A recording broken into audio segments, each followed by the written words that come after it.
Welcome to the Defense and Aerospace Reports Cyber Report, sponsored by Northrop Grumman, your weekly source for cybersecurity, and other cyber-related news and information. On this National Cybersecurity Awareness Month, joining us, as he always does, is Matt Jorgensen from the Northrop Grumman team. Matt, welcome back. Vago, very glad to be here. The three themes of National Cybersecurity Awareness Month: own it, secure it, protect it, right?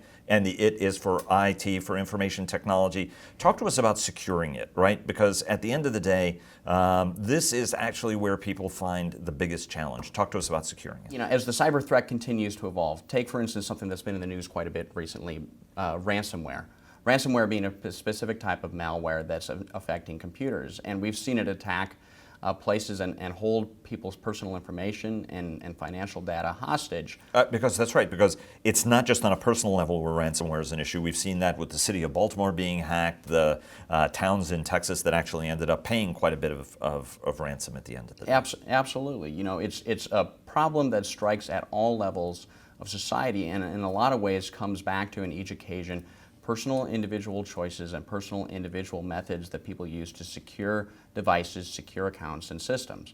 So one of the ways that you can do this is something simple that seems relatively simple, just having a strong password, and having a password that changes from time to time, and having a password that is unique. So what's the right way to do this, right? Do you need a passphrase sentence? I mean, what's the right way to think about remembering some of these complex passwords? Well, remember that a password doesn't have to be that difficult or that challenging for you. It only needs to be that difficult and challenging for anybody else that's trying to get into your accounts or your devices.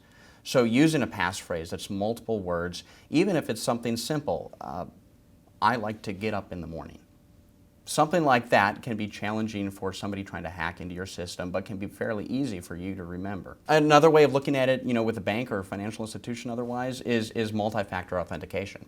So you're not just relying on a password, but once you enter your password, you enter a PIN. Once you enter a PIN, there may be another security question you have to answer. Again, none of those have to be terribly challenging or difficult for the individual.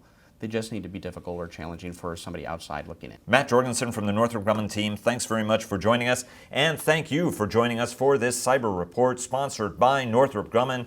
Check in each week for a new program that tells you about how to think about cyberspace, cybersecurity tips, especially on this National Cybersecurity Awareness Month. See you next week.